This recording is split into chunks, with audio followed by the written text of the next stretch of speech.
भारत अब पाकिस्तान से युद्ध करने की क्षमता नहीं रखता। मुझे दुख होता है, लेकिन आत्मनिर्भर भारत के नाम पर भारत की नेशनल ट्रेजरी को लूट लूट कर सारा पैसा अडानी और अंबानी ले गए हैं।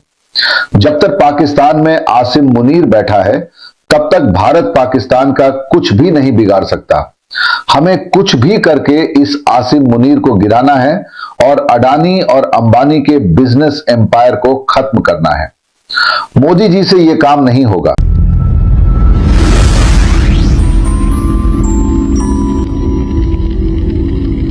भारतीय जनता पार्टी के कुर्सी के दिन बढ़ रहे हैं, वैसे वैसे भारतीय जनता पार्टी की पोल पट्टी भी खुल रही है। भाजपा के लिए कभी एक तरीके से भाजपा के प्रवक्ता के तौर पर, घोषित नहीं अघोषित प्रवक्ता के तौर पर जो पैनलिस्ट, जो विशेषज्ञ काम कर रहे थे, अब वही भारतीय जनता पार्टी को जो है उसकी पूरी की पूरी जल्द उखाड़ दे रहे हैं। जो लोग भारतीय जनता पार्टी और नरेंद्र मोदी के भक्त कहे जा रहे थे, वही अब भाजपा की पोल पट्टी खोल रहे हैं सरेआम टेलीविजन पर। मैं बात जनरल जीडी बख्शी की कर रहा हूं। रिटायर्ड जनरल जीडी बख्शी, आपको पता है कि किस तरीके से तमाम सारे चैनलों पर विशेषज्ञ बन करके मोदी सरकार को शुरुआत में उन्होंने पाला पोसा और अब उनकी जाकर के आंखें खुली हैं। क्या उन्होंने कहा है वो मैं अभी आपको बताऊंगा।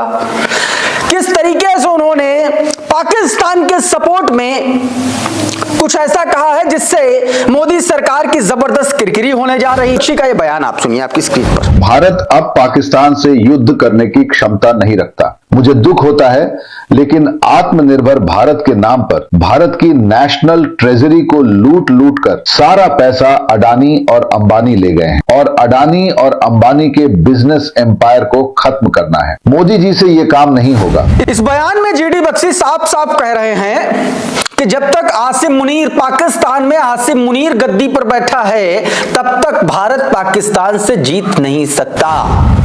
जीडी बख्शी का बैकग्राउंड बताने की जरूरत तो है नहीं मुझे लगता आप लोगों को, लेकिन फिर भी बता देता हूं। General GD Bakshi, Indian army veteran, लंबे समय तक तमाम सारे चैनलों पर रक्षा विशेषज्ञ के तौर पर बैठने वाले, अपनी राय देने वाले, किसी जमाने में नरेंद्र मोदी के अंधभक्त कहे जाने वाले, अब इनकी आंखें खुल गई हैं। और इसीलिए देखिए किस तरीके से अब कह रहे हैं, बता रहे हैं कि अडानी और अंबानी किस तरीके से हानिकारक हैं इस देश के लिए। जो बाइडेन के टाइम में हमारी पीठ में छुरा घोंपा गया GE404 इंजिन का मामला लेकर, हमने $1 अरब दिए अमेरिका को GE404 इंजिन के लिए। $1 अरब दिए, 2 साल बीत गए साहब, 2 इंजन नहीं आए। पूरा सेटबैक कर दिया, जबकि वो जानते थे कि कितना क्रूशल था भारत के लिए अपनी स्क्वाड्रन स्ट्रेंथ को बढ़ाना। MiG-21 सब फेज आउट हो गए। अमेरिका ने पीठ में छुरा घोंप दिया। कहानियां आ रही थी कि साहब अमेरिका जो है अब वो कुकी लैंड बनाना चाहता है, Christian Kuki land, north east state से टेरिटरी काट के म्यांमार से मिलाकर वगैरह वगैरह। अब साहब ये तो दुश्मनाई का काम है ना। बहुत उम्मीद थी भारत में कि डोनाल्ड ट्रंप जब आएंगे तो मोदी और उनके रिश्ते बड़े ही दोस्ताना हैं, याराना बहुत गहरा है, तो बिल्कुल फेरबदल हो जाएगा। कुछ देर तो लगा कि हाँ साहब वाकई उम्मीद जगी है, लेकिन फिर ऑपरेशन सिंदूर आया और अब तो साहब डोनाल्ड ट्रंप साहब तो फिर हाथ धो के हमसे दुश्मनाई मोल ले ली। यानी ये जो लगता है वॉशिंगटन में बाईपार्टिजन कंसेंसस हो गया है कि भारत से दुश्मनाई लेनी। फॉरगेट अबाउट बातें मीठी मीठी जितनी भी की जाएं कि साहब defining partnership of the 21st century, मिला क्या? चारों तरफ से भारत के आग लगाए जा रहे हैं। हमारे खिट्टे में, हमारे इलाके में पाकिस्तान को खुल के सपोर्ट दिया जा रहा है। सबसे चहेते डोनाल्ड ट्रंप के अगर हैं तो वो हैं मुल्ला आसिम मुनीर। तो वेयर आर थिंग्स हेडिंग? क्या होगा 2026 में और उसके आने वाले वर्षों में? कहाँ जा रहे हैं भारत अमेरिका के रिश्ते? फिर भी हमारे यहाँ बड़ी भारी उम्मीद है कि नहीं साहब वही याराना दोस्ताना हो जाएगा जैसे पहले था। लेकिन क्या वास्तविकता ये है प्लीज आपको मतलब ऑब्जेक्टिव होना पड़ेगा, रियलिस्टिक होना पड़ेगा। वास्तविकता तो कुछ और ही है साहब। वो तो आप छोड़ दीजिए दोस्ती, स्ट्रेटेजिक पार्टनरशिप, वो तो दुश्मनाई मोल लेने पे आ गए। शत्रुबोध नहीं अगर आपको अभी तक हुआ तो पता नहीं फिर कब होगा साहब। एक हमने ट्रेलर देख लिया ये जो GE404 इंजन का, और हैरत की बात यह है वो ट्रेलर देखने के बावजूद हमने 200 इंजन का सौदा साइन कर दिया है साहब।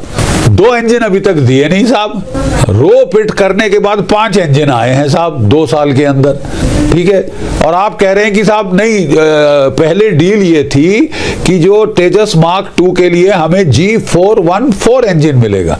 वो कह रहे हैं कोई नहीं है साहब। तो बोले ठीक है साहब, यहाँ हाथ जोड़ के बोलो 404 दे दो साहब, जो उससे एक जनरेशन पीछे का है। पैसा नगद दे रहे हैं साहब, कोई उधार नहीं मांग रहे, कोई भीख नहीं मांग रहे। क्या 50% टैरिफ आपसे हटा है? क्या ट्रेड डील हो गई है? नहीं हुई है तो फिर हम किस इंतजार में बैठे? कितनी लात और खाएंगे, कितनी ह्यूमिलिएशन अमेरिका के हाथों और करानी पड़ेगी कि हमको तब तक पूरा विश्वास हो जाए कि नहीं साहब ये तो दुश्मनी मोल ले ही ली। मैं नहीं कहता कि हमें जो है अमेरिका के साथ बेवजह पंगे लेने चाहिए, कि लड़ाई करना जरूरी है। नहीं, किसने नहीं कहा। आप शांत हो जाके चुप हो जाइए। गुस्सा आपके नाक पे आके बैठ गया है डोनाल्ड ट्रंप की। कभी पाकिस्तान को, आसिम मुनीर को गले लगाते हैं, उसको उकसाते हैं कि हाँ मार भारत को, ठीक है। तो फिर तो साहब ये तो defining partnership of the 21st century तो गई भाड़ में, चूल्हे में गई साहब। रवैया पूरा पीठ में झुरा घोंपने का, धोखा देने का। अब आप पीठ अपनी छलनी कराना चाहते हैं तो फिर क्या कोई कर सकता है साहब। देखिए साहब, मैं कहना ये चाहता हूं कि हमारी उम्मीद थी कि वो कॉन्ट्रैक्ट साइन हो गए।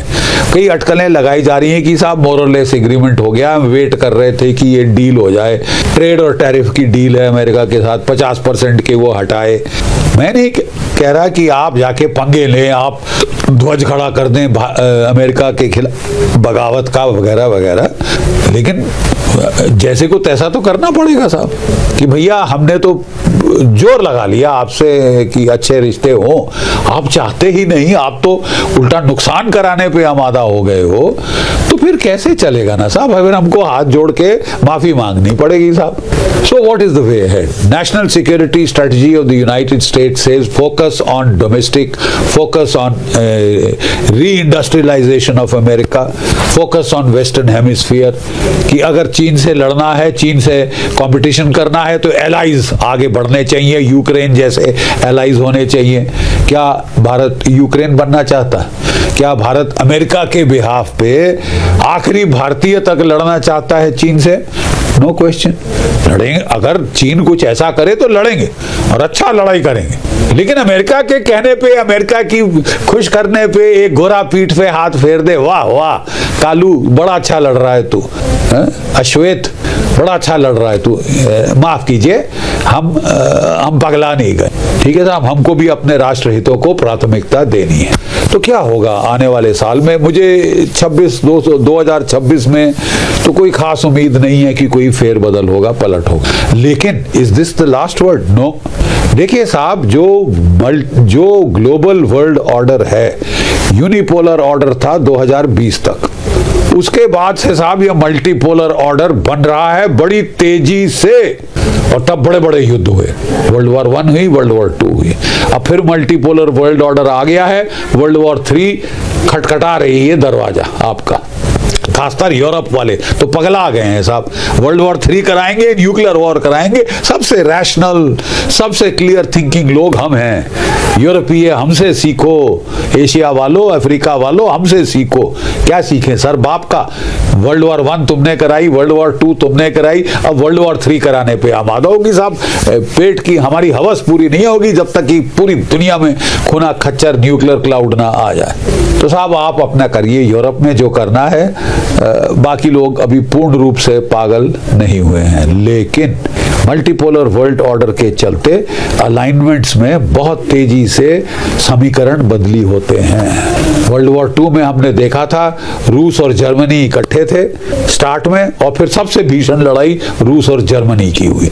Italy was part of the axis power, वो एलाइज की तरफ चला गया। मतलब ये समीकरण बहुत बदलते हैं, जैसे कैलिडियोस्कोप बदलता है, जैसे गिरगिट रंग बदलता है। तो क्या ये स्थिति फ्रोजन इन स्टोन रहेगी? I don't think so, I am not at all sure.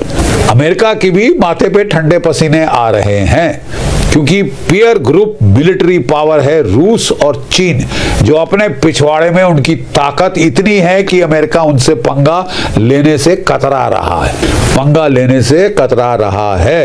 तो कल अगर अमेरिका को लगे कि साहब मेरा चीन से बड़ा भारी विस्फोट हो गया है, बड़ा भारी टक्कर हो गई, तो आएगा आपके पास, फिर आटे दाल का भाव पता चल जाएगा। वास्तविकता पे चलना होगा, सपनों पे नहीं, सपनों पे नहीं, क्योंकि डोनाल्ड ट्रंप साहब तो तकरीबन शत्रुबोध हो गया है, जंग पे आमादा हो गए हैं। क्या जंग, मतलब वो आग लगा रहे हैं नेपाल में, बांग्लादेश में, श्रीलंका में, लद्दाख में, नॉर्थ ईस्ट में, ठीक है, पाकिस्तान को गोदी बिठा लिया है।